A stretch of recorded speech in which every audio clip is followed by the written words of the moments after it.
We are live. Hello, everybody. This is Sam. Spade is with me today. Look at this room. I'm like, come on. I'm like, Sam, we need to open with this room. This is amazing. I love it. I love the Gene Simmons poster up there. It is great. That is great. And the Spade up there on the speaker. Fantastic.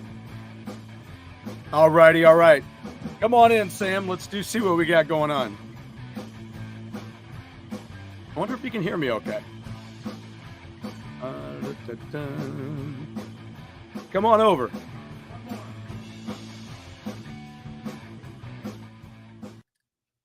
All right. All right. Can you hear me okay? Hey, hey, hey. What's up? How's it going? Oh, wow. Now why can't I hear you? Hello? I can't hear you all of a sudden. Very strange. I could just hear you a minute. Can you hear me? Can't hear me? All right. Pop out and then pop back in. I don't know. It's kind of weird. I hope you guys can hear me. Can you guys, Miss So, can you hear me all right? Can you hear me? Can you hear me? And I have something really cool we're going to do down over here. We can hear you. Okay, but not Sam. Okay, well, hopefully he'll get back in here and we'll be able to hear him because I could hear him before we started. In fact, I messed that up again. I do that. I don't know what the deal is, but I can hear you. Okay. That was so weird. We did nothing. Strange. We did nothing. You want me to start again? I'm ready. Yeah. Whenever you're ready, count me in. Yeah, and then we'll just do it this. Okay. So hey, welcome back to Hammer Away. Today we got a lightning news blast. You can see what we got. It's a post UK tour chat with Sam Spade from the Midnight Devils, and here we are in this awesome room. I'll say it again. It is an awesome room. What's up, Sam? How you doing? Viking Stew, what's going on? Plenty, my friend. Welcome to Midnight Devils offices. Oh, my God. I'm going to put you back up here. So you have the Destroyer cover flag up there. I love it. The Gene Simmons poster up there behind the Spade is awesome. It's the whole room. Oh, my God. The whole apartment. There's no surface that is not covered with something.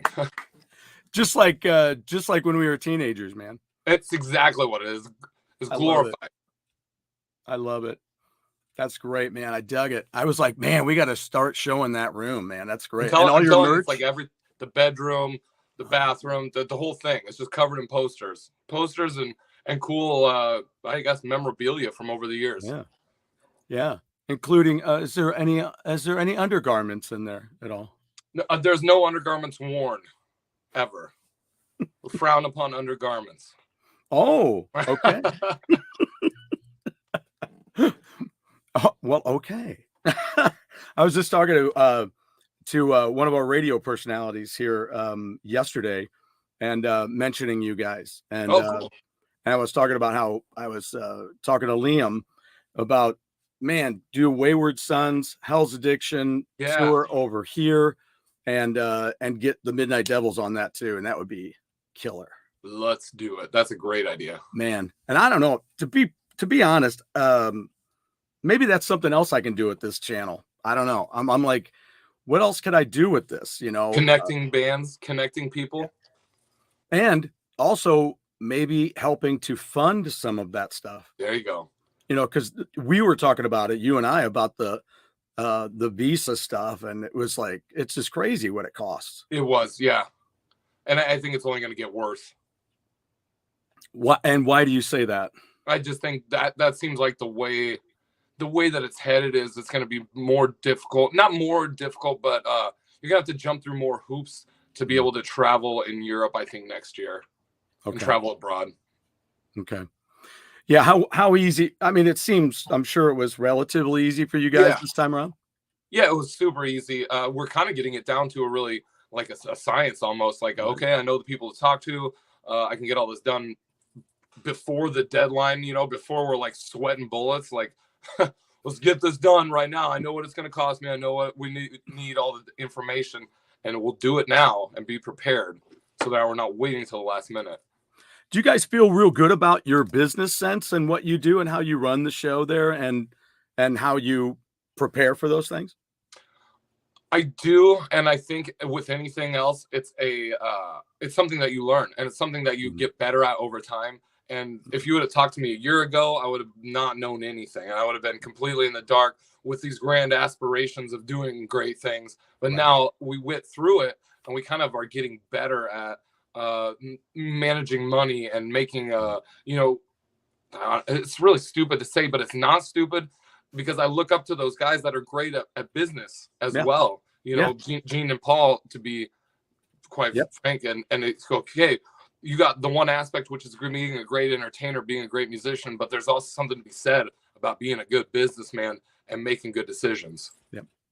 Yeah. I was just, there's a gentleman named Rob Stampede that's over there in the UK and has worked with lots of different bands. And he started his own thing just a couple of years ago. And and a tough time to be trying to start something up like that, you know. But he's doing well. And I just chatted with him a little bit on Messenger yesterday.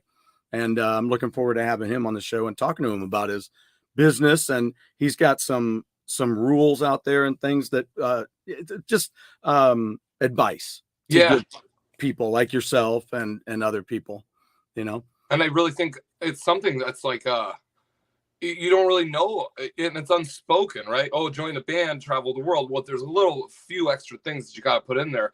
But I've been milling around the idea in my head of starting my own company and really putting together not only like a record label, but a management and merchandising and that creative side to kind of help people, because there's so many terrible opportunities that could come your way that people want to take advantage of you, that I don't think enough help is being given to artists and to people on the move. Yeah. I've often thought about that myself, you know, where I was like, maybe that's something I had to do, because I consider myself a fair person. I'm not out. I wouldn't be out there to rip anybody off. And that's all you hear, these nightmare stories. And you're like, how are there so many nightmare stories of managers who took off with the money, or, you know? Yeah, it's just terrible. And I even like talking to Steve Summers, Pretty Boy Floyd, I'm like, I know he's got, and this was like things that were crossing my mind when we were on tour, especially with our tour manager, Pete, he was in a band called Vega. Great guy. Yeah. And I showed him what you sent, and he smiles. You wouldn't believe it. But I'm thinking like, man, there's these guys that have these songs and that could be creative, but they don't have the resources or necessarily like somebody in their corner champion them. Yeah.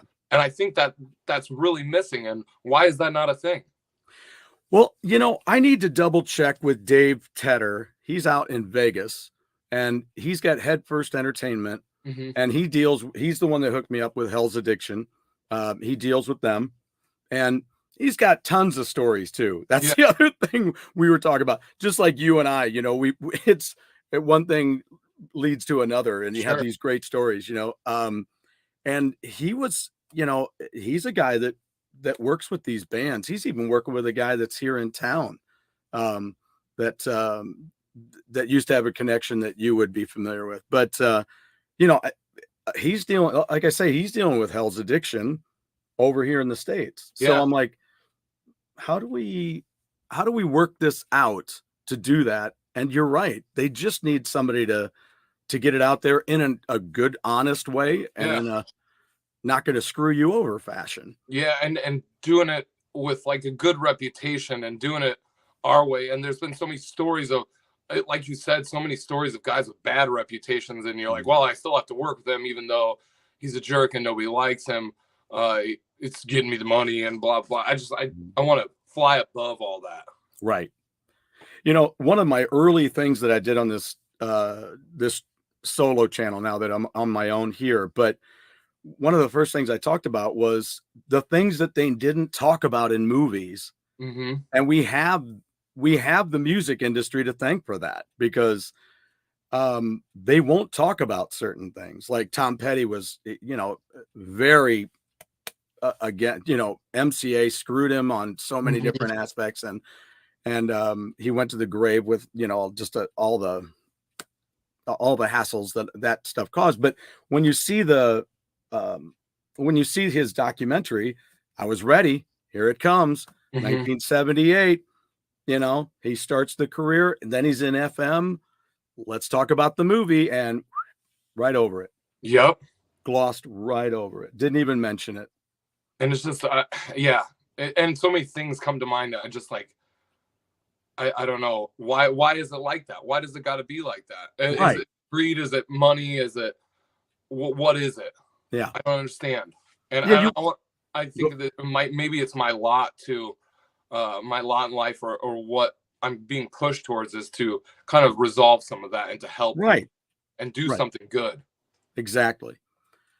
And I don't think a lot of people, get to hear that. I think that's one of those cool parts where you're like, I'm in this business, right? It's like when people say, I don't want to hear a musician or an actor talk about politics. I mean, let's face it, that's not really what they do, but some of them probably have more to say about it than I do, because they're in and amongst some of those people. Yep. I'm not, and I don't want to be. No. Is good and bad. You should want to be a little closer to it so that you have a better understanding. But at the same time, but in what we do, what you're doing and what you're talking about building, that's something where you can make a real difference, because that's what you do. So nobody's going to look at you. You don't know anything about this music shit. Right. You're like, well, no, I live it and I love it, and I don't want to get screwed by it. Yeah. And I don't want anybody else to either. There's got to be a better way. And nobody gave me a chance when I was, young. And I really think that should show. That should be like the catalyst. And even though record labels and everything, the music business is not what it is 20 years ago, it doesn't matter, because we're still kind of writing the history of it right now. We're writing our own destinies, and to put a limitation, say a record label or a management company or anything like that, to put a limitation on it because that's the way it's always been done, I don't think is right. I think we should have, and this was my point, the overall freedom to do what we want as artists. And that's really the most, and with Tom Petty, exactly, that freedom to create and to build upon your name and upon what I guess is going on in your mind. Whatever you want to do, you got to have it. And let's face it, when you want, Yes. I don't need somebody to tell me when they think they need it done. Right. Just because they want to, and then you're not writing honest music. Yep. That's what happened to the 80s hair metal stuff. It was like, crank it out. Yep. Push. Give me drugs to get through. And then in certain instances, not in every instance, the product suffers, for sure. The product suffers. Yeah.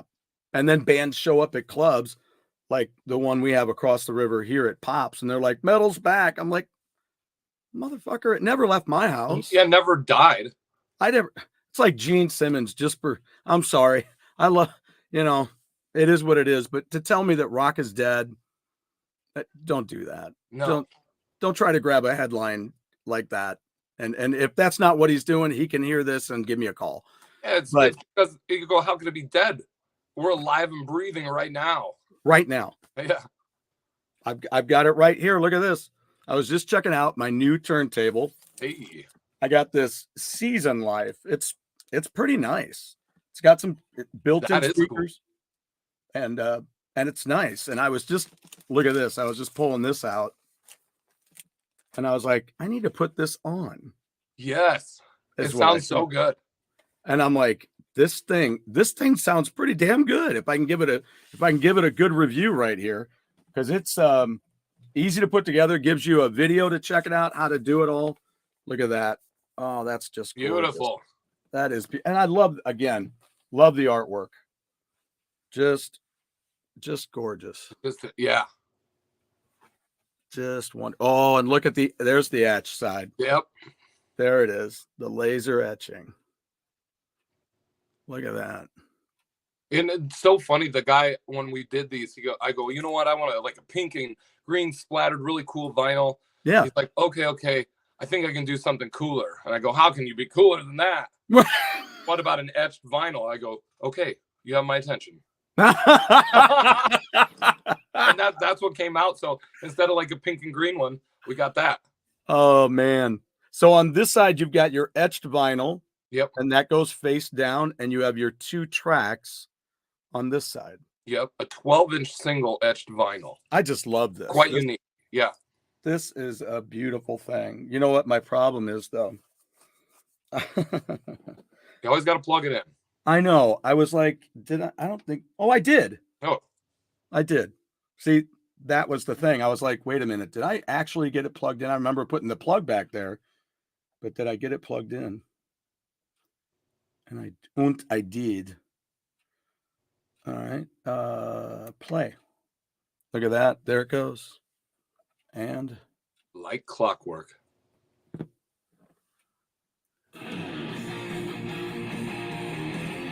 Look at that. I mean, listen to that. I know.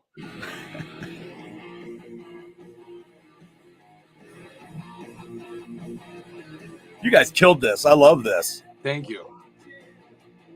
I used to play this song a lot live. It's a fun song to play live. It is. It is. Going for all the Mike Reno notes, though, after a while, I was like, We drop it down a little bit. Yeah. Like, I sing it. It's probably what we ought to do. Yeah. But, man, that's great. I remember putting that on when it showed up in my house for the first time and just be like, this sounds so much better than the record and than the CD does. The CD, right? Yeah, the difference is night and day. God, it is crazy, dude. I'm telling you, I've got a collection of Christmas music that I grew up listening to. It's very nostalgic. It's got everybody from like, Johnny Cash, John Davidson, all these different people on it. And I love it. And I was fortunate enough to find a copy of it a few years back. I put it on thinking, I hope it's okay. And oh my God. Yeah. And it just sounds it really does sound richer. Yeah. With that, you know. I don't know what, I mean, I know what it is, but like, It's the difference. Go ahead.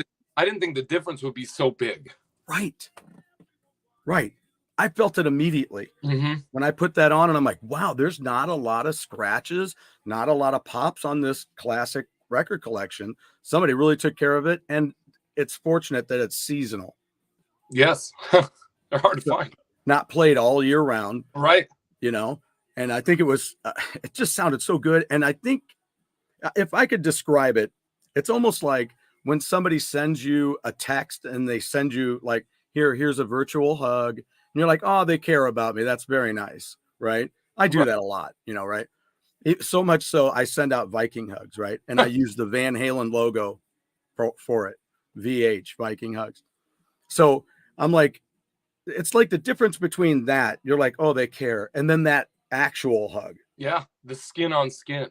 Right. It's that, oh my God, I can hear where the edge of that stylus is forming the groove. It's got the, and it's like, oh. And speaking of that, so yes. Stu, since we last spoke, yeah, look what I have. We've created. Oh no. Midnight Devils cassettes, the same album on 2 different cassettes. Well, not 2 different, but 2 different color cassettes. 2 different colors with brand new artwork. I haven't listened to this yet. They just came in, but I never thought. We just thought, well, let's get some cassettes. I think it'd be really cool, and people have been digging the hell out of these. And it matches your fingernail polish. Yeah, everything's pink and green. I love it. That's great. Brand new. It's so cool. So I would call that what? Lime sherbet and raspberry sherbet? Yeah. Lime and raspberry. I'm a sherbet head, man. I love it. I love it. So, man, that's cool. We got CDs, we got tapes, we got vinyl. Go get it. I know how it's done. I know how it's done. That's what Rob Stampede was talking about. He's like, it's all about the marketing and the customer service. Mm-hmm. Which, oh my God, where's my head? My package showed up. Oh, so we got to do that. before we finish and get to the review of the tour, of the last minute thoughts after.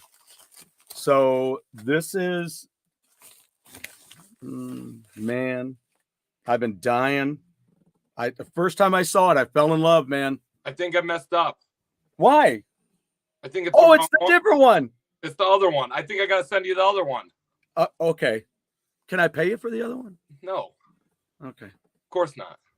All right. Look at that. But that is the official tour shirt, the English tour UK tour shirt.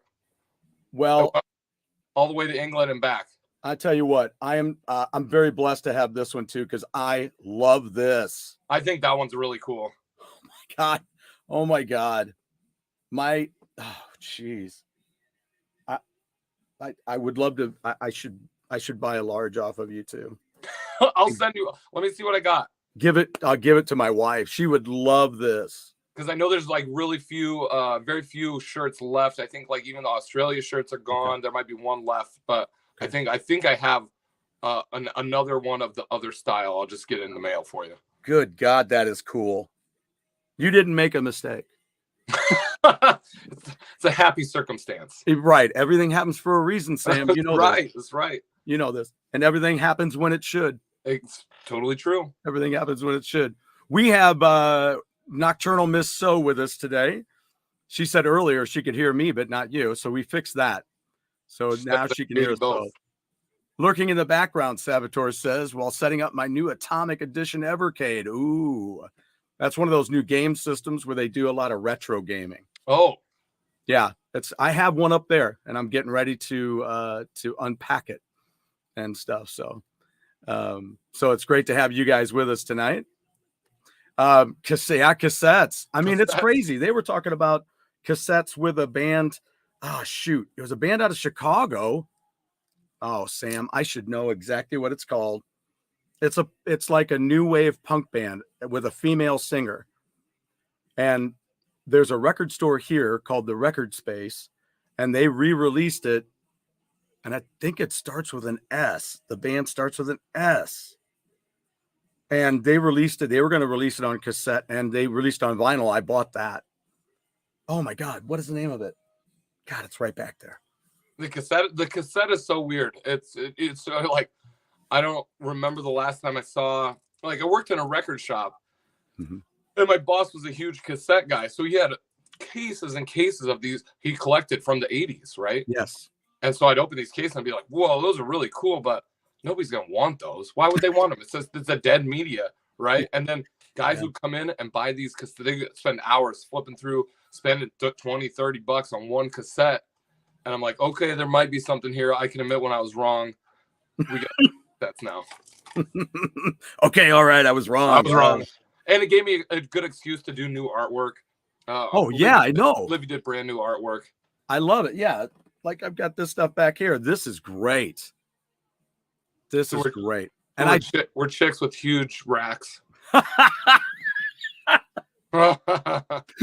In touch with that feminine side. I mean, what better way to connect with a woman than to say, I get it. We don't understand. Here's me as a woman. But here's me as a woman.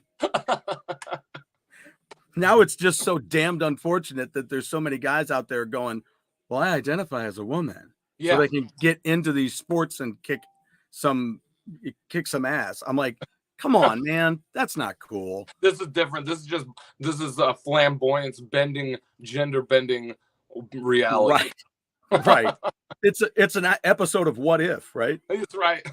Yeah. The other dimension. That's you in the other dimension. Well, it's kind of a story that we'd worked on. And if you watch the Highway 69 video, it kind of explains the story of where we have these characters and then they change from boys to girls. And then I think in the story coming up, we're going to change them back and they're fighting the evil forces. It's a love story, really. Wow, man, that's awesome stuff. Yeah. I remember watching that video straight away. And it's great stuff. It's really cool.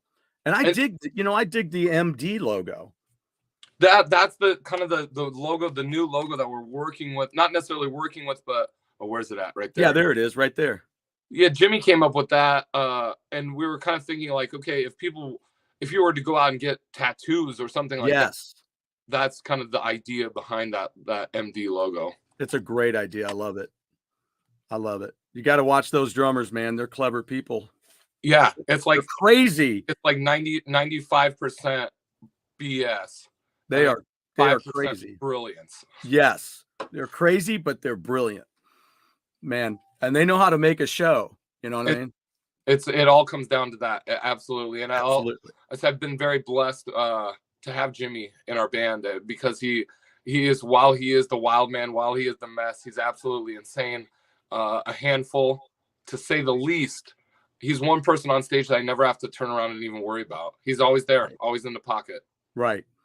And what I love is when the drummers throw, they don't, I mean, it is fun sometimes when they throw you a curve, but not always. But you know, when you have somebody back there that does something and you're like, whoa, all right. Yeah. Like Wayne's World. I like what you've done there. And he's so good. And this is really like the unsung thing in our band is with the Midnight Devils. Sniper's such a great player, just like this musical, really our director musically. But having Jimmy in the studio is he can play to a click track first take. He's on it. You know, he's like one of those guys you're just like, he's a savant. And so he has his outside life is whatever, you know, he's living on the fringe of society, but in the studio and on stage, he's just like total business. Yeah. It's money in the bank every time. Man, God, you just, that's not always easy to find. No, it's really not. It's a blessing. Right. Right. And not in disguise, although he is made up. You got to deal with the aftermath. He's great in the studio, but the hurricane surrounding him. Now, hey, I just remember having to rewind the tape player to hear my favorite song over again as a kid. But, you know, Sam, you remember those, you know, the cassette players that would forward and would know when the song ended and would just go to the next song. These are brand new cassettes in 2023. You don't have to rewind them. I'm just joking. I'm just joking. Dude, you had me for a second. I'm like, hey, now wait a minute. Is there something I don't know about here? I thought I was really hot shit because I was remembering the ones where you could fast forward, it would stop where the song stopped. These are infinite. Just when you think I have it. Oh boy. That's great. Oh man. Hey, Patty Q, what's up? What is up? So anyway, let's just pick a couple of the different things that were something that you learned this time around, because you've done this UK tour one other time. Mm-hmm. Yes, our first one. What is something that you picked up this time when you went through? I think really to be prepared. That was my whole goal going into this, is to not, on the last one, the very first one, we kind of flew by the seat of our pants, and I was doing a lot of stuff on the road, like booking hotels and figuring stuff out on the road, and it was very stressful. So I wanted to try and alleviate a lot of that and get my ducks in a row before we landed in the country. Very cool. On this one, we had it all pretty much together. Where we knew where we were staying. We had all the routes, you know, out. And so any of the curveballs that were going to happen weren't going to be from a logistical standpoint. Like, we had that all taken care of. Right. So it was just, you know, the day-to-day being in there. And I thought it went great. I thought everything was success. The shows were all really, really good for us. We sold a ton of merch, sold our shirts, sold a lot of the vinyl went out. And that was a big thing that I knew going into this one, because of the last one, is that CDs and vinyl, that physical media, people want it. People want to be able to go to the show and take something home with them, especially with the vinyl in Europe was such a big hit. Absolutely. You know, I've said that about this whole new, I'm going to say this whole new generation, not of people, but this whole new generation of business. It has nothing to do with people and young people, older people, not that. It has to do with the generation of business, because these companies, and I get it. I'm not here to say they're doing something wrong, okay, maybe I am in a way, but it's exactly what you said, Sam. It is exactly what you said. Tangibility Hmm. is there's something to be said about that and something to be said about the caring. It goes back to analog or digital. Yeah. It's I could be digital all day long. I could send you shit and you're Yeah. the guy at the radio station that has to pile through all of this email after whatever down you have to get into your Dropbox and grab shit out and do all that. And I don't know you see, I think that's worse Yeah. because who the hell's going to go through everything? Okay, well, what is this? What is this? What Yeah. is this? Instead of a tangibility of, oh, well, okay, I can see this, I can feel this. Hmm. They care about this. Artwork is fantastic. They care about what they're doing. And it's a theme. People are going to buy this because it's going to go on and on and on. Yes. You Now, know? dude, somebody brought this up to me, and I would love your take on it. I was talking to somebody, and it rubbed me the wrong way completely. I understand why it's necessary, Mhm. but people are talking, and especially at the year-end review. You see these all over Facebook, the Spotify year-end reviews, Oh, okay. and the playlists, and having your band on these playlists and on all this stuff, and I'm just like, does that really even matter in the long run? Does it matter? A Spotify playlist getting your plays on Spotify, like it doesn't. I And mean, I looked at no. our review and I was just like, I guess I don't really care. I do care, but I don't. So your takes too. Yeah, I think that when it comes to something like that, if you I it would be more important to me to see who's following me, Hmm. not whatever playlist I'm on, because I don't know what totally generates that playlist or what it is. I want to know that you're following me because ultimately that's what drives me on to the next thing. Hmm. Because because I started doing that. I hadn't been doing that. And so then when there's a band that I like, let's just say Hell's Addiction, now I look them up. Oh yeah, I got to follow that because Right. now it'll stay with me. And but yeah, no, ultimately, no. Yeah, it just is a weird thing. And I go, are we living and dying by downloads and Spotify playlists? Yeah, I don't right. think, and I don't think that necessarily those numbers reflect success. No. You know how I think about it? I was just talking to somebody about this the other day. And when I'm thinking about healthiness and fitness, Hmm. working out, I don't even use a scale. Hmm. Because why? I ultimately really okay, maybe I'm making a big statement here and somebody go, well, blah, blah, blah, blah, blah. And you're like, okay, fine, you're right. I mean, somebody could come back with an easy rebuttal against this. But all the same, why do people even use a scale? It's like just look in the mirror. Yeah. If you like what you see, if you wonder what the weather is, stick your freaking head out the window. Yeah. And is it raining? Oh, it sure is. Okay, then what? Okay, then why are you looking at your phone? Just, Yeah. just because people look at their phone and then they go outside there. It's not raining, and you're like, oh, God, is it raining? Is it not? Like the old radio things where people go, I'm sticking my head out the window and it's raining. We got 100% chance of rain. Because my head's getting wet. So it's something like that. But I'm like, why use a scale? Because ultimately, all it does is bring you down. Yeah. And just like this, it doesn't tell you anything. No. It doesn't tell you what's going on inside your body and that the workout that you're doing is burning more and that you have to just take it in stride and Hmm. see how you look in the mirror. Do you look any different? Maybe, maybe not. And if you know you're putting in the hard work, it almost doesn't even matter what the scale says. If you know you're putting in the hard work deep down inside, that's kind of what matters. Yes, because it'll stop somebody. Yep. If they go and work their freaking ass off, come home and that scale goes, sorry, the same, or you gain 2 pounds. Well, Hmm. maybe you gain 2 pounds in muscle. Hmm. Maybe your muscle is healed and it's grown. And now that 2 pound, now you're like, I can't lose weight. forget it. I'm not going today. I'm going to eat this pie. Yep. You're like, It's the same. You transition that into a band and you go, okay, I'm going to look at the Spotify list. Well, I only have this many downloads and this. So are we really successful? No, wait, we just did all this hard work and we've met thousands and thousands of people, yes. sold these records to people that want to listen to our music. Like, that's a success, not what Spotify or, these streams or playlists tell you. But it's just, we're treading murky waters, I feel, in that realm. Yeah. If we tend to hang on to that and tend to feed into it, yeah, that's a problem. Yep.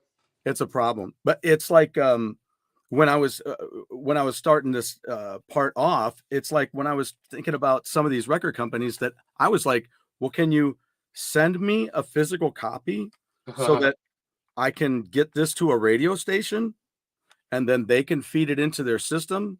Which, of course, my friend now says we don't even have CD players at the station anymore. I'm like, okay.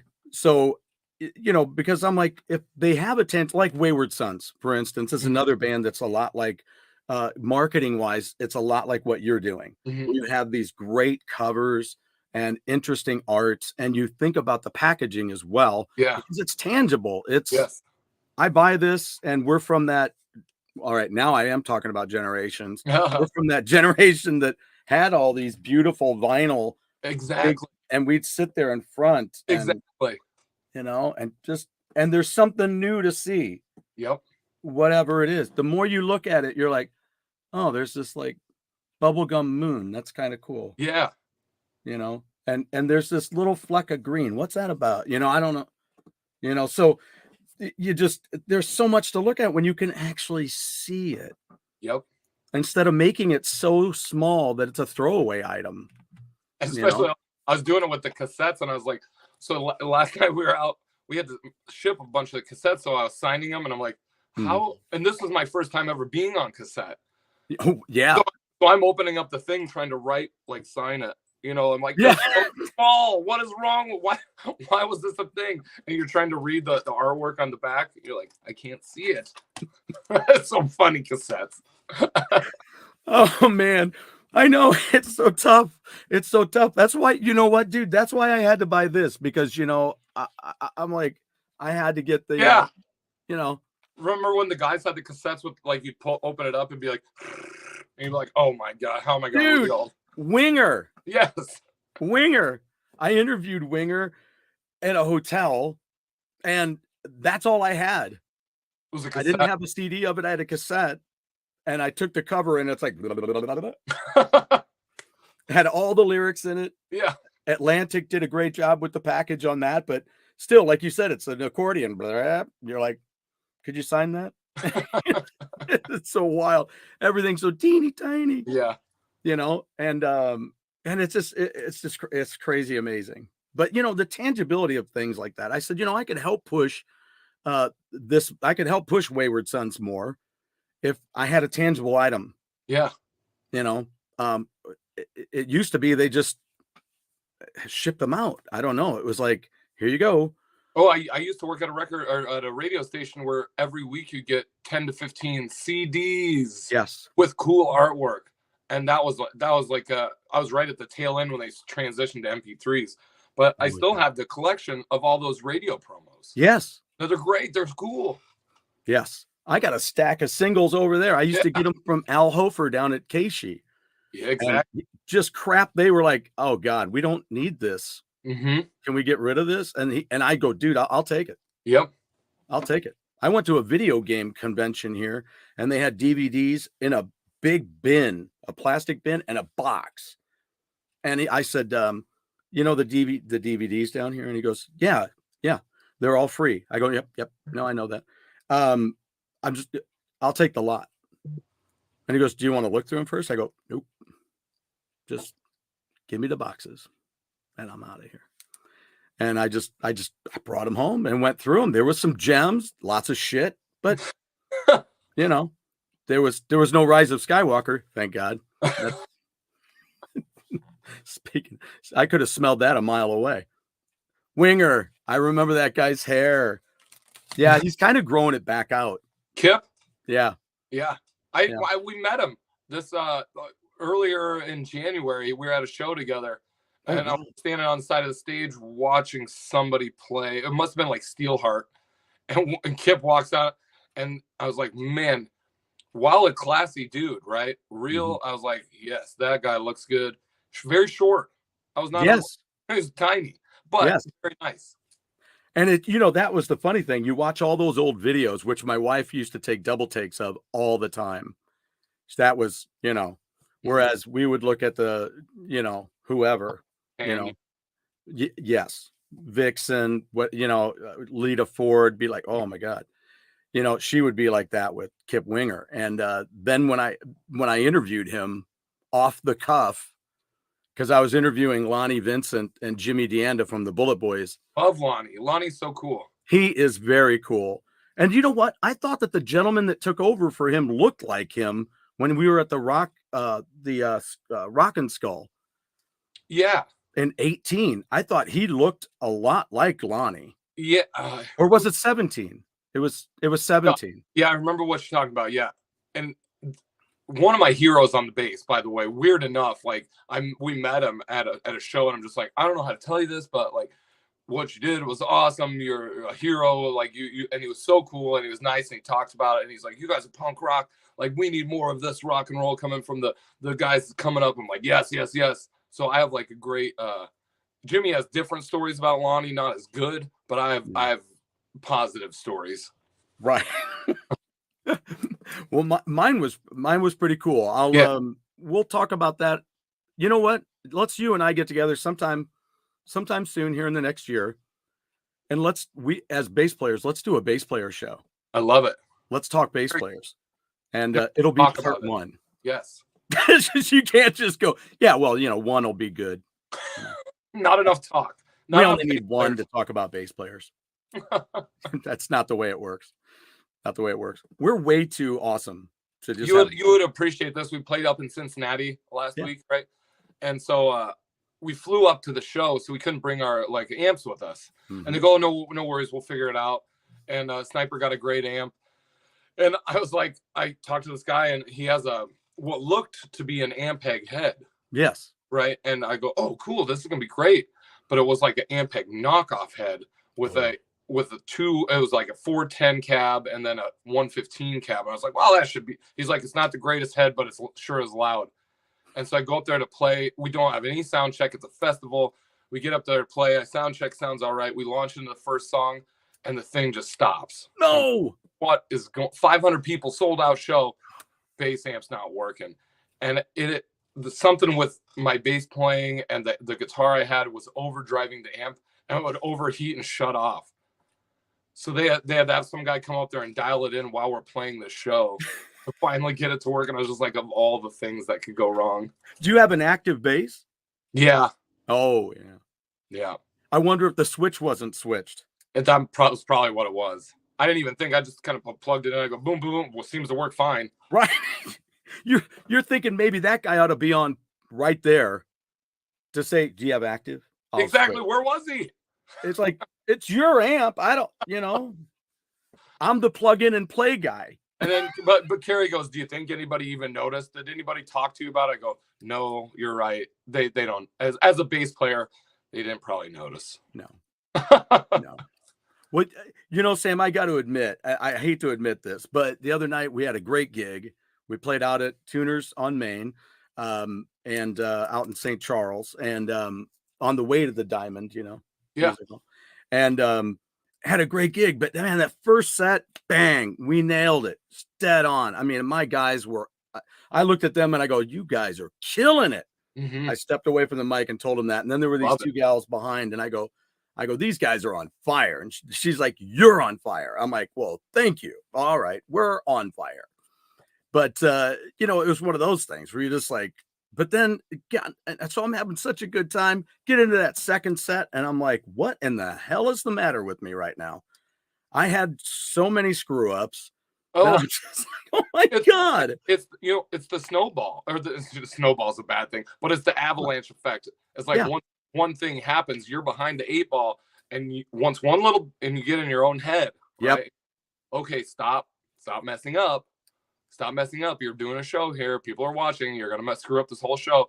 And you get behind and you overanalyze everything. And then it's like, you're just trying to keep your head above water at that. Yeah. That's it. Exactly. You're like, and the how more am you I try, underwater again? the more you try and not mess up, the more you do mess up. That does it from now on. I'm going to do a gig with a life preserver on. I'm drowning here. Water wings. I'll put on water wings. Yes, I did the same thing though. So I was butthurt. The whole night because that bass amp was messing up through no fault of my own. It wasn't me messing up, but that bass amp kind of threw me for a loop, and I just felt like the whole night I was trying to come back from that weak start. Yeah, and I mean, we both know it's a tone thing. Yep. And if that's not there, you're like, okay. But nobody knew. Nobody in the crowd knew they were having a blast. Thank God. That's good. Yeah. That's good. That is the same with me. You know, I'm like, they were like, man, that was so great. I said, yeah, I had a few little things, but I appreciate that. I learned to do that after I talked to Fred Coury one time, and he was very down about, his thing. Stashnet, how you doing? She says she's laughing about the cassettes. I love getting all the lyrics, and yep, these days magnifier would be needed. To say the least. Loved Lita Ford. She's still a babe. She was and is a babe. Always has been, always will be. I think she stopped her career to take care of her disabled son. Well, she's still out there. I think, I don't, if she stopped, it must have been really recently, because she may have stopped for a while. Maybe that's what you're saying too. She may have stopped for a while. Yeah. She's a very, I think she's got a big heart. And let's not forget all the brilliant songs, the Runaways, Oh yeah.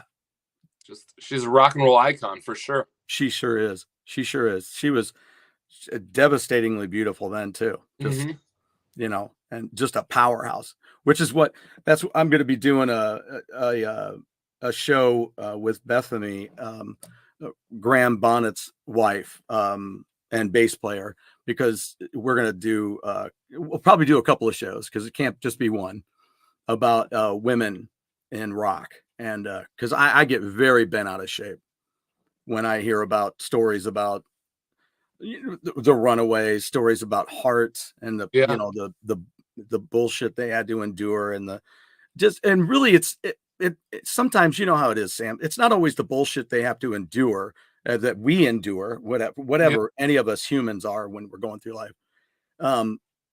It's not always just about the bullshit we endure, but it's just the fact that bullshit exists. Yes. And these women deserve none of it. No. And I completely agree. I think that when a woman steps up on stage, before she plays one note, she's automatically not looked down upon is not the right word. Right. But people are like, what is she going to do? Disrespected. For sure. Yeah, or not respected at all. Not the same when a dude walks up on stage. Right. And so girls are automatically, they got to work that much harder just to get back to that level. And so the women that do it have my undying respect, because like you have overcome so much more than guys have had to overcome in that same position on stage. Because all we had to do was learn how to play, right? Right. Just learn how to play, learn how to act. Mm-hmm. And there you go, like you said. Instead of, okay, learn how to play, learn how to act, and then overcome being... And then be good and impress us, It's like... Yeah, the beautiful thing that you are, overcome being that. Yeah. It's because of some jackhole who thinks they have to put them down. Mm-hmm. Women have more passion than we do. Mm-hmm. It's been told to us.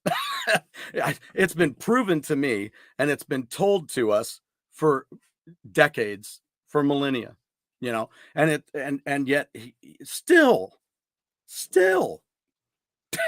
there has to be men out there who have to do that. Yep.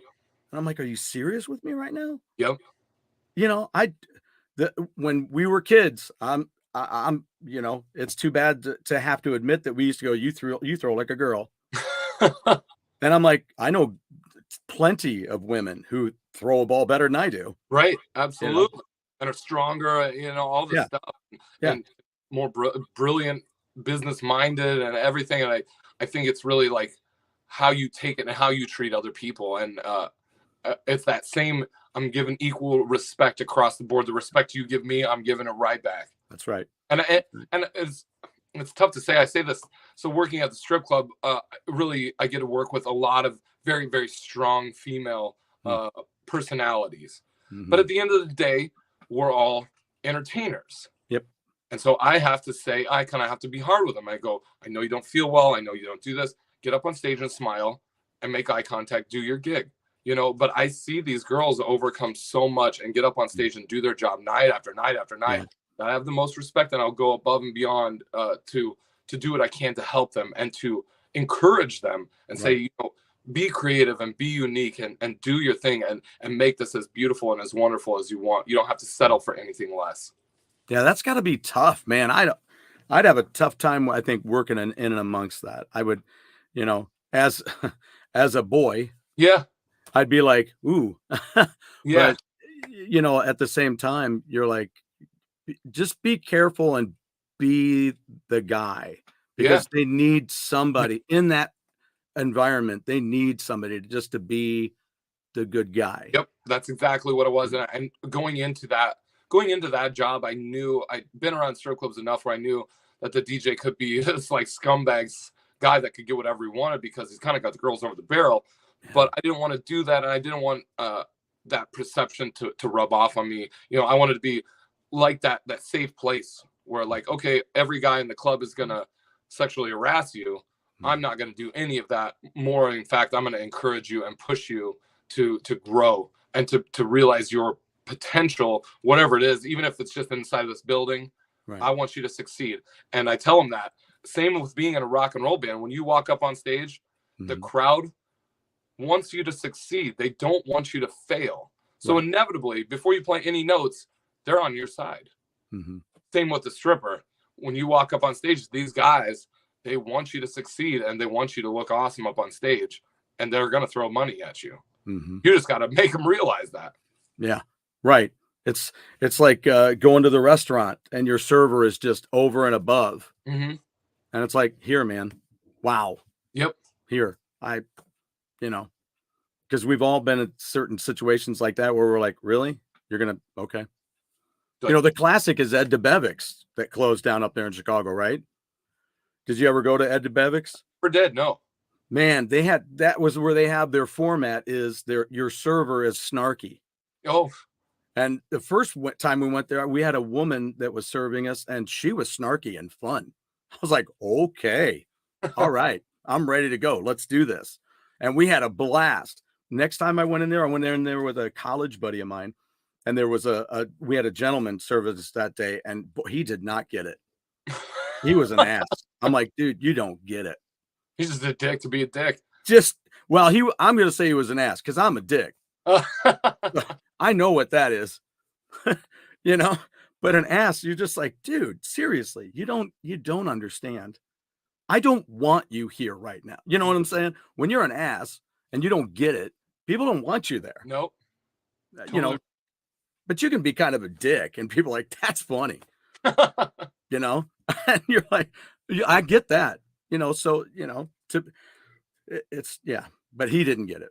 Now they're closed. So maybe they just got too many people that didn't get it, but let me see here. What do we have? Heard of that place, never went. Yeah, it's been closed for a long time. Used to work about 15 minutes from the Viper Room. There you go. Wow. Have you ever played there? Yeah, we did on our very first tour. The very first one was out to California. And that was the venue that, like, the turnaround point was the Viper Room. And it was so cool. We had such a great show. I was unbelievably nervous. But there is pictures of us with standing underneath the marquee with it says the Midnight Devils on it. Oh, I'll have to look for that. Is that out there on Facebook and stuff? Yeah. Okay. It's just incredible. So it kind of became we're like, well, we're not at the whiskey, but we're right down the street. And I almost think it was cooler I know, right? The vibe was cooler. Yeah, it was just this little intimate thing, and nobody had heard of us, and people showed up, and we just had a blast.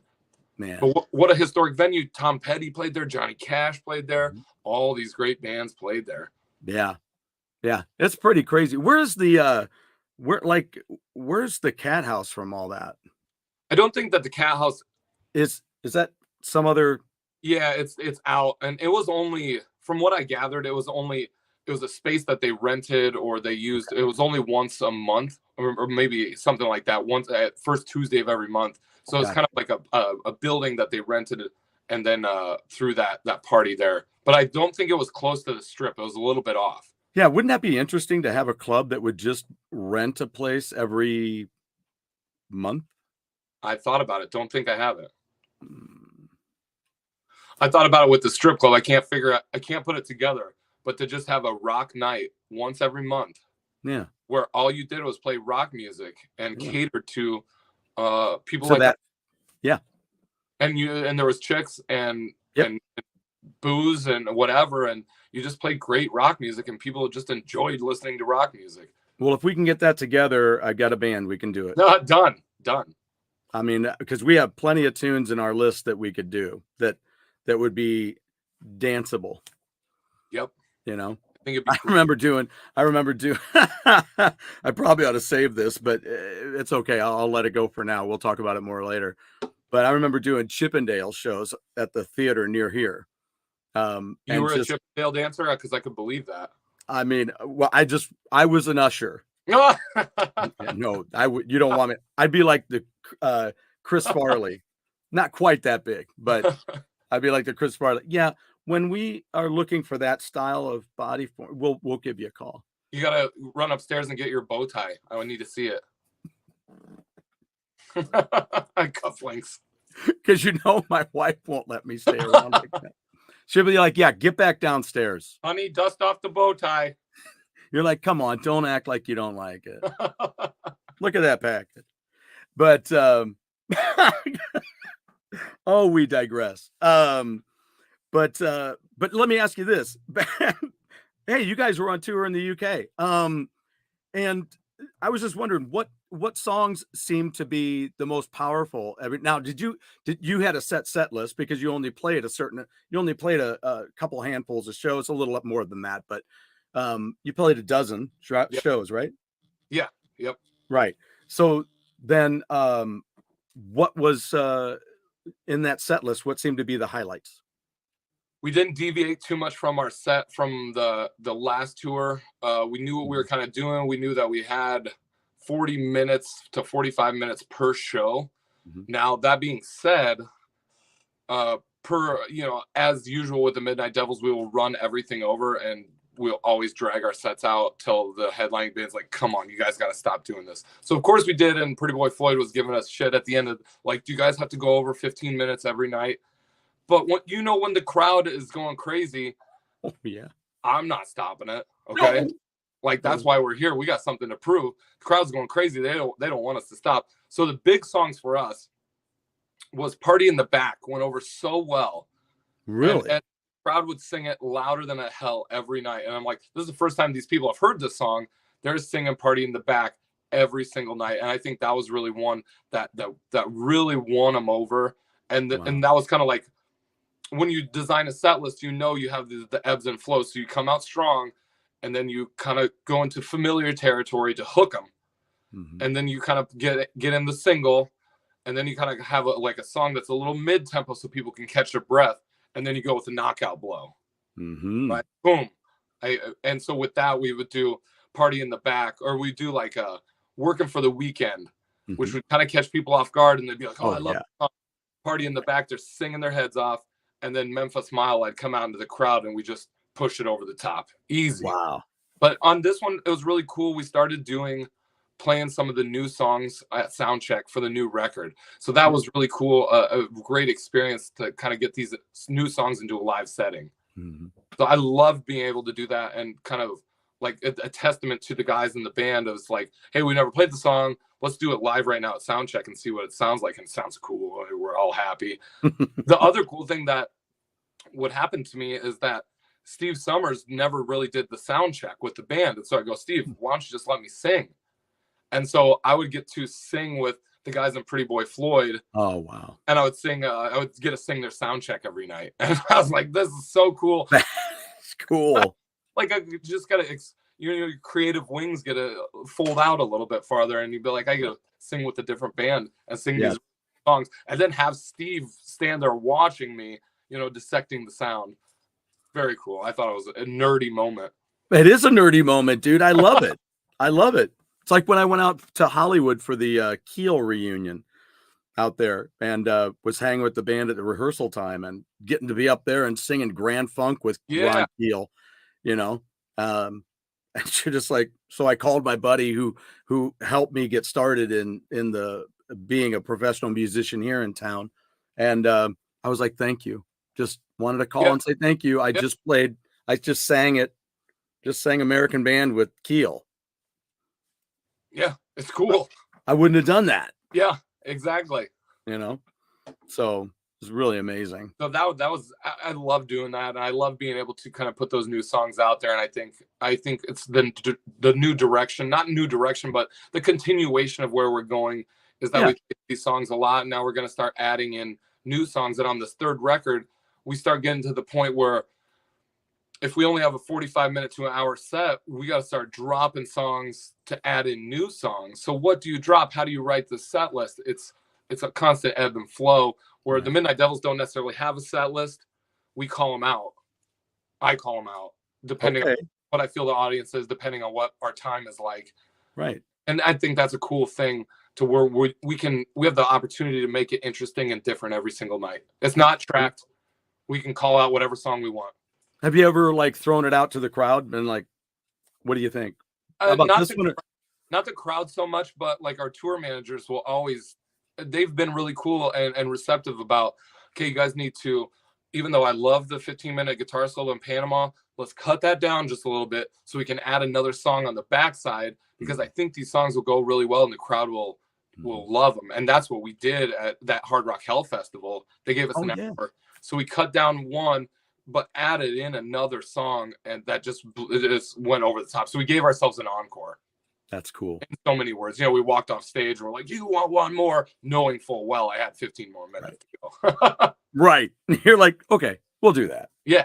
So it's cool. And just being able to do that and having enough material and the testament to the boys in the band again, to where I can just call out a song and we're going.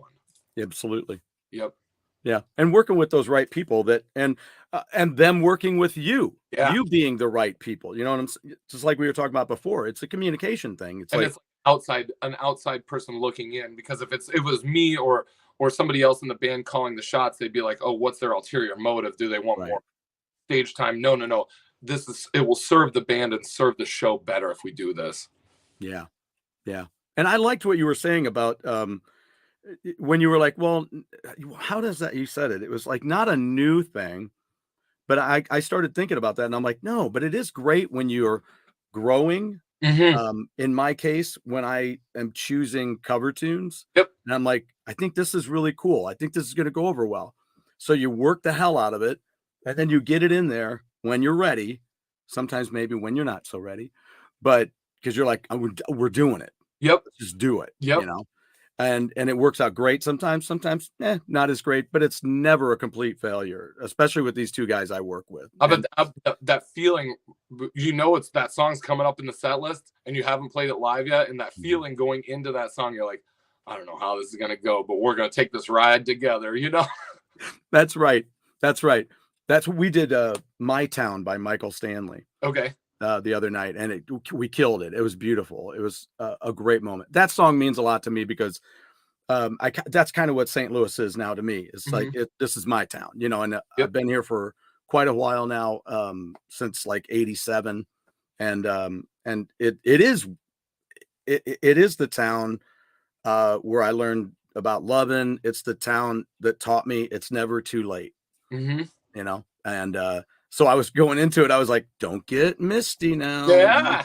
Because there's a part of me is like, yeah, it taught me it's never too late. you If know, but if it's moving you, it's moving somebody in the audience too. right. And that's what I do. When I think of these songs, I think about how it's going to move them. And I know that you do too. I mean, Yep.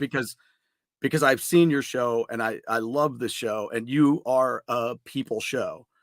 You Absolutely. know, you are one of those awesome people bands, you know. Who was it? Was it Ron Keel? Who was it that said that? We you're our crowd and we're your band. Yep. You know, And it's and as much about us as it is about them. that's right. Yep. It's a vice versa thing, right? You're like, it's a, you know, it's like the songs you're doing cover songs. You're going to practice them until you could be sick of them, but that's not the point. The point isn't to play them until you're sick of them. The point is to play them until you can get to the point where you are driving somebody's emotions. Yep. Because you're bringing it to them in such a killer way. And Sniper always goes, he goes, any of these songs, no matter if we're playing a cover song or an original, so one of these songs is somebody's favorite song. Yep. So don't mess it up. Like, don't give them a reason to not like the song. No matter which song it is, even if there's 3 people in the crowd, somebody's gonna be like, I love that song.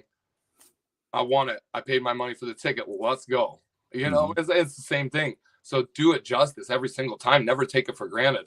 And same thing I tell the strippers, like, you got 7 minutes up on stage. It's you. Don't take it for granted. Right. Not everybody gets this opportunity. Right. Right. I mean, I used to say that when I worked on the radio, and it's this way for performers. It is, and to a certain extent, it's anybody in anything. I mean, it's any job. I don't care what it is. You know, really, when you get down to brass tacks, it doesn't matter.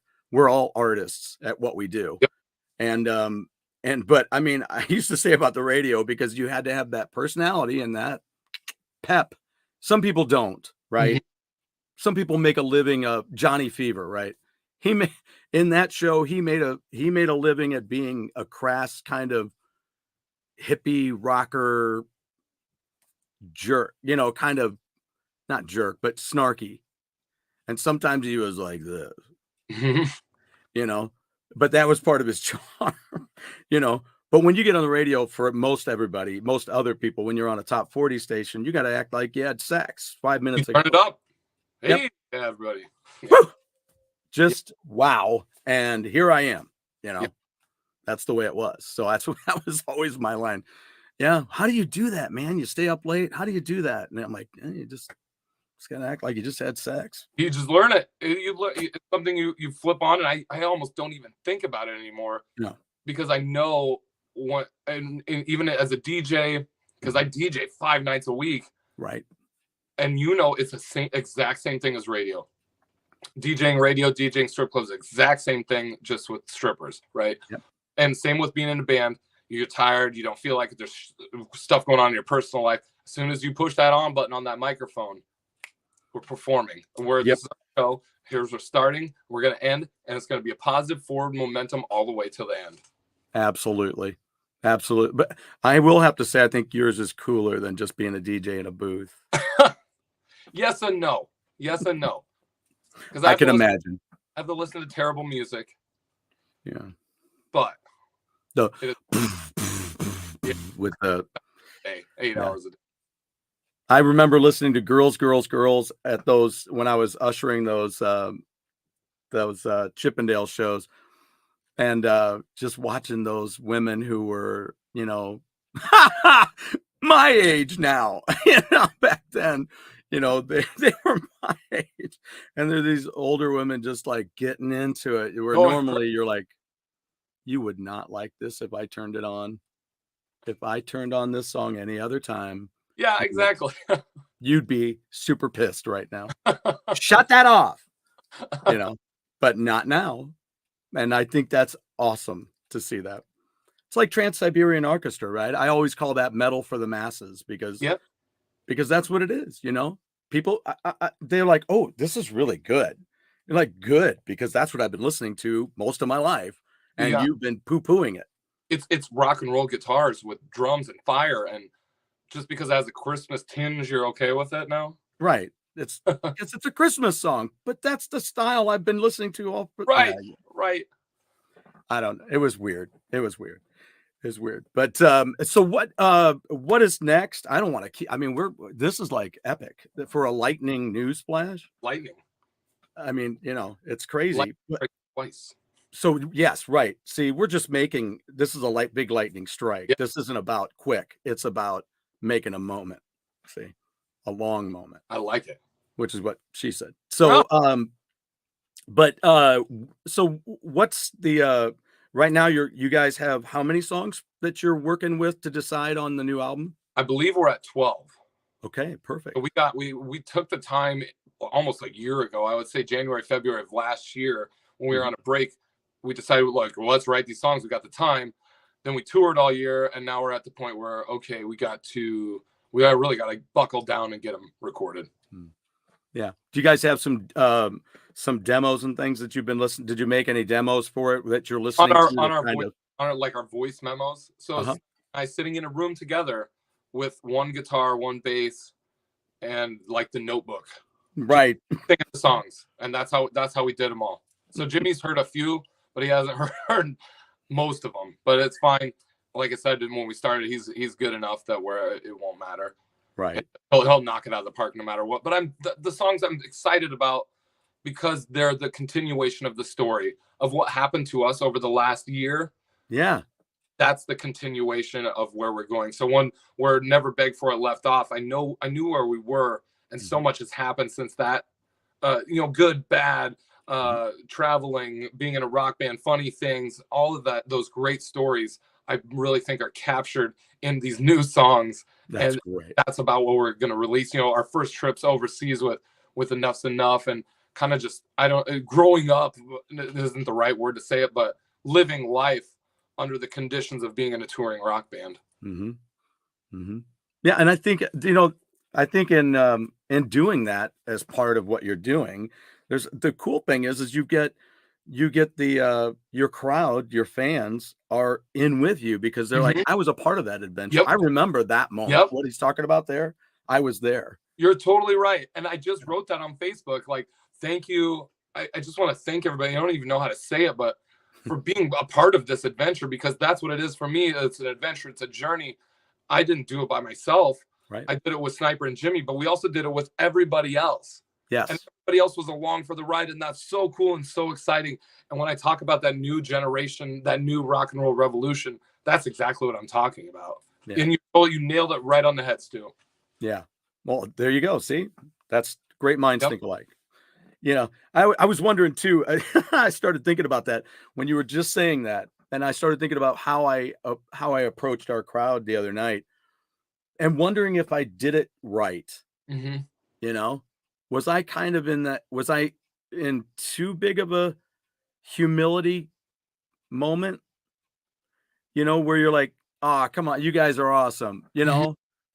I may have been too steeped in that to have made it rock and roll enough. It's a fine line. Nah, I don't think so. I don't know though. Because I don't either. I really don't think that people, and this is a weird thing that I've noticed, is that guys won't say thank you on stage. Right. And I think that's a really old thing that goes back way past, way back. Is you play a song, you come out, the crowd cheers and you say thank you. Mm-hmm. It's very simple, but the crowd loves it, and it's acknowledgement of the crowd. So I don't think that you can really go too much into that, because really you're saying thank you for being here and thank you for being a part of this. Yeah. Yeah. I mean, I just, yeah. I mean, I don't know. I'll have to switch it up. You can't go too far that way. Okay. Gratitude is gratitude. And it's like when guys don't do it, you'll notice it now. Yeah. Well, have you seen the live CCR at Royal Albert Hall? I did watch some of it on their new there's that documentary. Yeah. The documentary about the European tour. Yep. And then it culminates with that concert. Mm-hmm. And if you'll notice, next time you get back into that, if you notice, that's all he says. Yep. That's it. And he's not even when they're playing, for the most part, he's looking every, he just checks his guitar, and then he looks at Stu on the drum, and then he counts it off, and there they go. And they get done. He walks to the mic, thank you. And then he walks back, counts it off, and they go again. Yep. Nothing else. Thank you. What I was watching 8 days a week too. And you'll notice the Beatles would play a song and then they would all bow simultaneously. Yes. And I was like, wow, that's such a good thing and so stupid, but so respectful and looks so cool. And I still bow. Yeah. You know, I do that at gigs. You know, we get done with a song, bam, and they're like, yeah. And I'm like, thank you. Yep. You know, and I bow almost every song, I think. I mean, I don't know. The respect for your audience and a respect for people being there. And it's that we're all in this together. It's not the band and the audience. It's this whole living, breathing thing that we have here. Yeah. And I think along with that, if I could be so bold as to do it like this, I think there's a lot of within that, and you could probably attest to this as well, as any of us could, any performers. Think about the people, like you said, we didn't do it alone. You know, somebody put me on this earth, and my mother was a performer, so I learned a lot from her, and how to be humble and how to be charismatic, and which is where the word riz comes for anybody young out there who thinks that it doesn't come from that word. Anyway, no, this guy made it up. No, he did not. No, it's a syllable. It's not a word. It's a syllable. Not that you can't say it. I'm just saying that's where it came from. Partial word. I had somebody trying to tell me that that's not where it came from. I'm like, yeah, that's where it came from. I've been listening to Kiss since the 70s. And in 1979, they had a song called Charisma. Yep. What is my charisma? I'm like, that's it. Right there in the middle. That's your word. That's where the guy got it. Anyway. But when I do that bow, I think a lot of it too is to just be thankful for, I won't go so far as thankful for being put here, but just thankful for my mom, who's been passed now she's been gone for about 10 years now. So, you know, it's to ultimately thank the crowd because they remind me of what my mom did. Yep. And and even my dad, even though my dad's pretty quiet, you know, he would do set work on plays that my mom did. So it was his designs and his, you know, working together with the crew that he had, putting those things together to draw people in, you know. So we think about that, right? Yep. You know, what's on stage? What am I looking at? What lights do I have? What can I do better next time? You know, 100%. And I see, like, I watch people do it and not do it right, you know. I'll be like, oh man, if they just had that little extra, but they don't think about it like you and I do. No. Right. And so even in Cincinnati, I go, man, we got like 15-minute changeover. I got 100 things to do on this 15-minute changeover, but I have to put our banner up. Yes. Because you have to. There's no other, like, it goes up every single stinking show. Yep. Because that's part of the set design. Absolutely. And it's built like that. Yep. So I completely agree with you. And all those things we see and we do almost subliminally now. Yep. But it's all for a reason because we've kind of learned like what as a crowd member you want to see. Yes. Yeah. And I want anybody to walk in, you know, to, like the other night when we started setting up, I put the banner up and just put it, I knew I couldn't put it where I thought maybe it was going to go because we're still setting up. Drummers got a lot of stuff. Yeah. You know, so usually that's where I'll park it, is somewhere there. But I ended up parking it by me. Just there was a perfect spot that stayed open. So I did it there. But before that, I just hung it up, put it out in front. So it kind of blocked the view of us setting up a little bit, not a lot, but a little. And it let everybody see what was coming. Yep. You know? Yep. Yeah. I do it every time. Like I'm carrying banners around all over the world because I did one tour without one. And inevitably I was like, why did I do that? That's so stupid. Like I could have just brought this banner and put it up every day. Now we're doing it every time. Doesn't matter. And the guys love it. It becomes your show. Yeah. Yeah. We'll talk about this when we get back together about bass players, but I will ask it very quickly now. You play with a pick or no? Both. Good. Okay, cool. I prefer to play with a pick because I think it's really cool. I started as a guitar player So I learned bass with the pick, and it gives me an added prop on stage of throwing picks, of cool art on picks. But I've also transitioned to learning how to play with my fingers and how to get really, really good at playing with my fingers. So if I lose a pick, I'm not like out in the woods. Right. Also, my new thing that I've been really, really working on is playing with my left hand, using just hammer-ons or my thumb, playing with my left hand so I can use my right hand to do other things. Yeah. So to kind of add on, it kind of makes my bass playing suffer a little bit with the volume and attack, but in that show mode, it doesn't really matter. And Snipers does so much. I can just lay back and play really simple bass lines while he does the more intricate stuff. And that's our good relationship we have. He goes, "What are you doing? You don't have to play all those bass notes. I know you're a good bass player. You don't have to do that. Let me do that. You just go out and front the band." Perfect. Yeah, right. But still, we can't help it sometimes. No, and I love playing bass, and I love practicing and learning songs, and I do practice with a pick, and then I'll practice with my fingers so that I'm not limiting myself, I guess, to one skill set. Right. Now I have to ask you, in saying that, and it almost makes me want to see if I can grab it back here, but are you familiar with "Look Sharp" by Joe Jackson? I don't know. Okay, I will. You know what? I think I have an extra copy of it. I'll send it to you. Cool.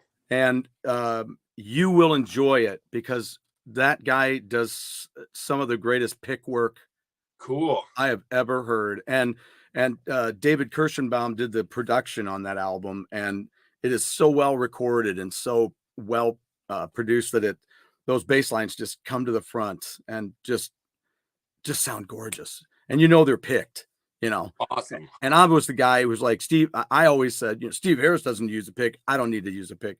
I still don't know how to use a pick. I still have trouble. I'm going to start practicing more with it. I've tried it in the past and I get so frustrated that I'm like, screw it.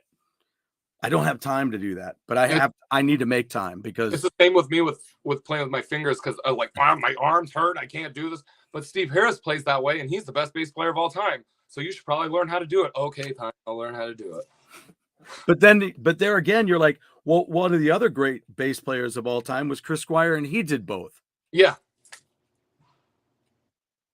So my thought process is, cool, I can play both. I much prefer to play with a pick, but I also know that part of the show is being able to throw those picks out and really engage an audience like that.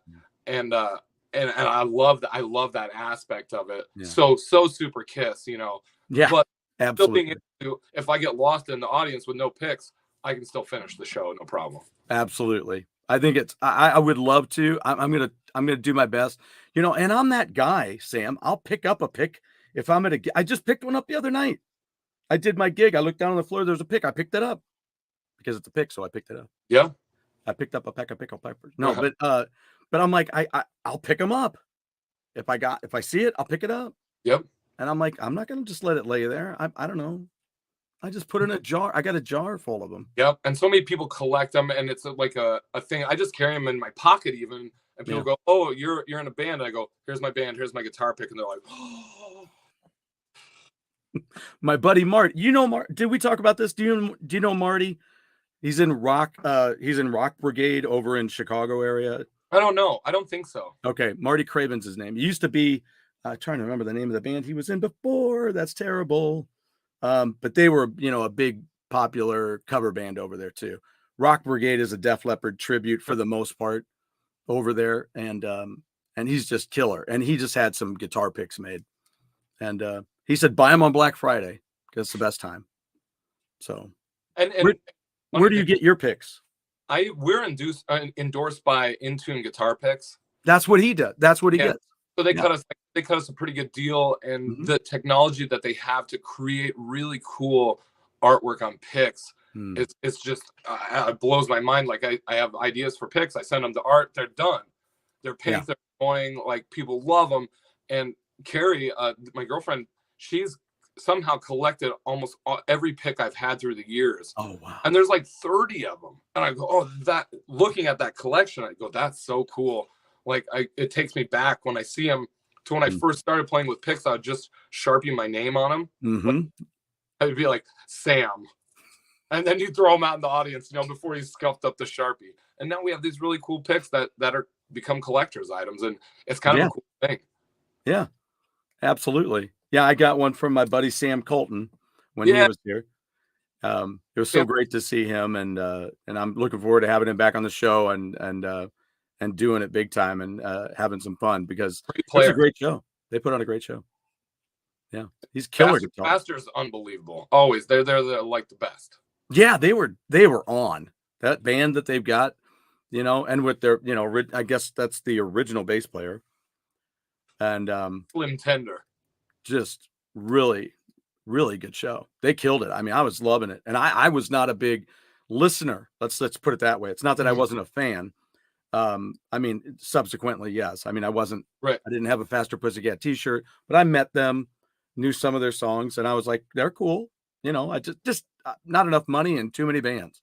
Yep.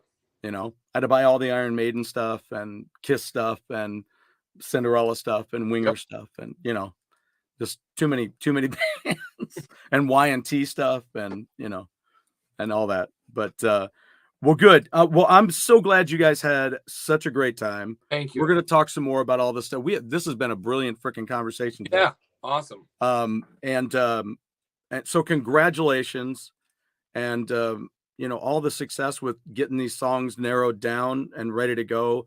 We will keep in touch with you when you know, we'll be doing a bass player show sometime, and then hopefully when you start narrowing down where you're going to record, then we should do one from the studio. What's that? We should do like a lightning from the studio. Yes. Lightning in a bottle. Trying to what a great movie that is too. What a great movie that is. Yeah, that would be fantastic. Yeah. Yeah, and in studio. Yes. And I mean, as soon as you know where it's going to be, dude, I'll tell you what, I'm going to be putting in a request to come and hang with you for some time there, because tropical location. I'll tell you what, that's a dream of mine, dude. I had a chance to do it recently with a friend of mine in Nashville area. They were doing a quick little tour with relatively a country artist,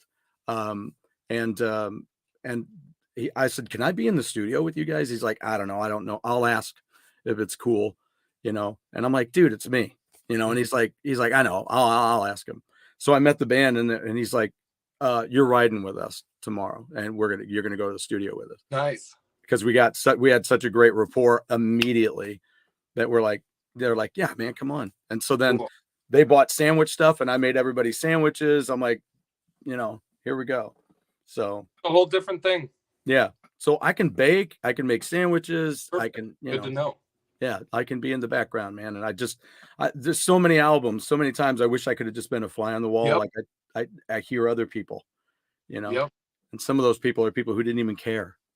Yeah. And it makes me think back to like, when we were recording with Chip, like what was going on, you know, we were sitting in the house and he was rolling up these joints, and then he was cooking food for, like, the stories were there. You're totally right. Yeah. Yeah. Donnie V showed up in the middle of the recording. Like, it's just stupid.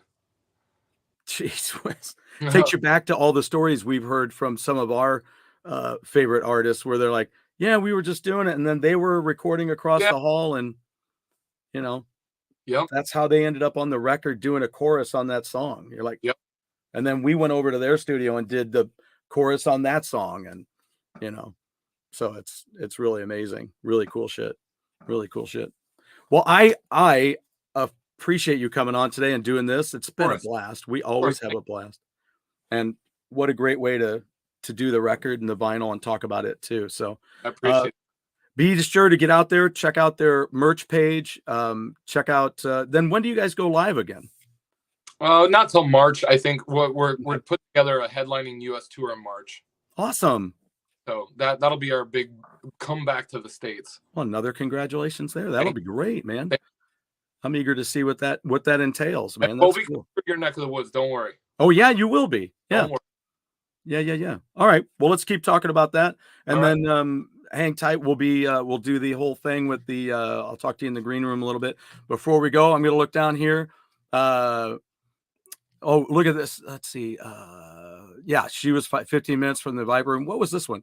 Do you always wear your face makeup, wild hair at all shows? Looks amazing. Yep. Every single one, no matter what, no matter how tired or lack of whatever preparation, no matter how much time we have, I always do it.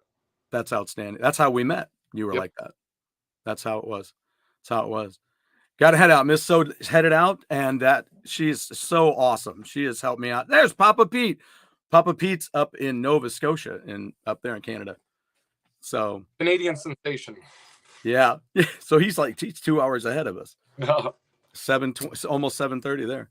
All right, brother. Will you have a great evening, and I'll hang with you here for a quick second. Okay. And cool. then we will see all of you then tomorrow. Wow, tomorrow we got another great show. This has been fantastic. We got another one tomorrow. We got Timothy Gaines tomorrow, former bassist of Striper and Stormer, and has worked with Aldo Nova most recently. And he'll be hanging with me tomorrow, and we'll be talking more about what's going on player talk. What's that? More bass. Stay tuned tomorrow for some more. I know. Thank you for saying that. Love it. That's fantastic. Wow, it's so weird the things we don't think about, right? Oh, hold on, before you leave, look at the new one I just got. Oh, good. This one's gonna get painted, but it's brand. Shut your mouth. Oh God, dude. The neck through. Oh man, that's gorgeous. Gonna get it painted, ready to go for March. Who's gonna paint it? My buddy Skip. So he'll paint it and take all the knobs off and just put the selector switch on. That's it. So now, when you say paint, does he do design work or is it just a color? Well, I told him I wanted a swirl. Oh, we'll see what happens. Wow. So swirl with chrome hardware and then just the selector switch, just the one on off. Yeah. Wow. Yep. Outstanding. Well, then you and I will get this thing figured out to have some player shows. And, in the meantime, we'll be talking with you, getting ready for this next year, brother. Thanks, Stu. I appreciate it. You got it, brother. We will very much talk to you soon. All right. Take it easy, guys. Remember, when you walk out your door, you're in everybody else's world. They're not in yours. So just be cool. All right. We'll see you guys later.